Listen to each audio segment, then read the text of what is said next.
Capítulo 5. Jesús de Nazaret. Durante el imperio de Julio César, nace Jesús, quien por diferentes señales se cumplió el nacimiento del Cristo en la tierra. En India a este suceso le llamaron Buda. Jesús estudió con los rabinos directamente, viajó por diferentes lugares, aprendiendo de diferentes culturas que se encontraban en Medio Oriente, ya mezcladas debido a la conquista romana. Pero es bíblico que Jesús habló no solo con romanos, judíos, griegos, egipcios, gentiles y quizás con cuantas culturas e ideologías diferentes, dejando a muchos plasmados y encontrándole sentido a las palabras dichas por Jesús. Gracias a su inteligencia y humildad comprendía profundamente las enseñanzas, lo cual creó en la mente y corazón de Jesús el hecho profetizado de manifestar a Cristo. Algunos creen que Jesús fue un revolucionario que buscaba seguir las enseñanzas de la época, que considero que esta sabiduría la debían de tener todos con frases como la verdad te hará libre, es verdad espiritual y de comprensión de la creación de todo por Padre del universo, y usarlas para liberar a las personas de la opresión, pero sin entrar más en detalles al respecto. El hecho de que le hayan crucificado sin importar si era su destino, era la voluntad de Dios, fue un complot revolucionario con los apóstoles o incluso solo sea una historia. El simbolismo de lo que significó y aún significa a nivel mundial no pudo ser negado, ni ocultado, y fue lo suficientemente trascendente para crear un antes y un después literalmente en la historia. Aquí la situación se transforma en algo controversial, debido a que un grupo conocedor de estos conocimientos y seguidores de Jesús, pero que mantenían la distancia debido a la experiencia transmitida en más de 1000 años de historia griega en ese momento, más de 5000 años de la egipcia y sumeria, les hacía pensar que podrían ser perseguidos. Este grupo, ya sea realidad sobre la hija de María Magdalena o no, este grupo protegió María Magdalena llevándosela a la Galia, más tarde el imperio visigodo y que hoy es Francia, donde retomaremos más adelante.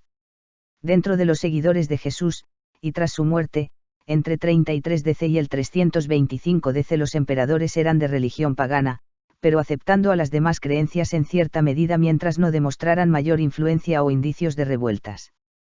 Pero la religión judía defendía que su Dios era el unido Dios, y desde Jesús, los llamados cristianos de esta época no tenían una organización clara.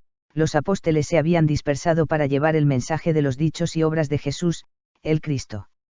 Por lo cual, sumado a los rumores causados por el escándalo del sangriento proceso, aun para la época debe haber sido impactante, consideremos que ni a Barrabás ni a los dos personas crucificados junto a Jesús fueron castigados previamente, como pasó con él, del que se hacía llamar rey de los judíos. La polémica causada por la liberación de asesino Barrabás por aclamación del pueblo y la desaparición del cuerpo y el santo sudario crearon no solo cientos de rumores sobre el uso de demonios, incredibilidad de los hechos, y comenzaban a crear agrupaciones que interpretaban las enseñanzas que recién comenzaban a escribirse y más tarde serían los evangelios del Nuevo Testamento y los apócrifos.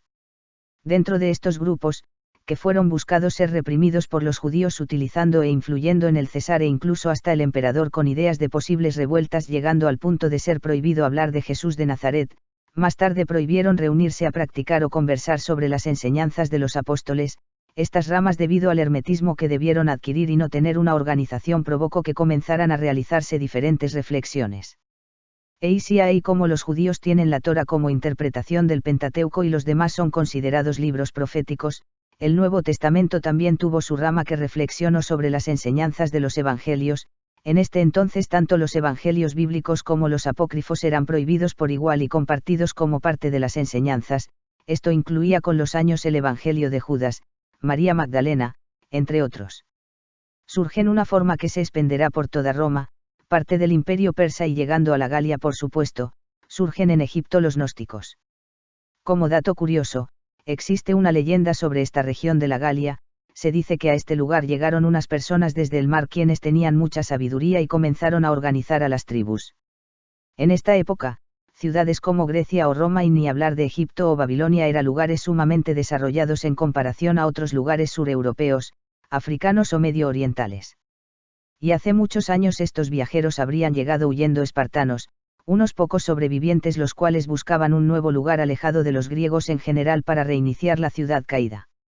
Se dice que en su actual escudo se encuentra simbolizada esta historia y es el motivo o influencia hereditaria transmitiendo formas de pensar contrarias a Grecia, y que más tarde sería Roma.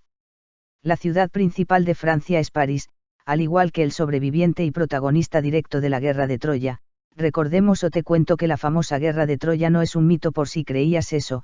En 1870 D.C. Heinrich Schliemann realizó las excavaciones que llevaron a descubrir las ruinas de la legendaria ciudad.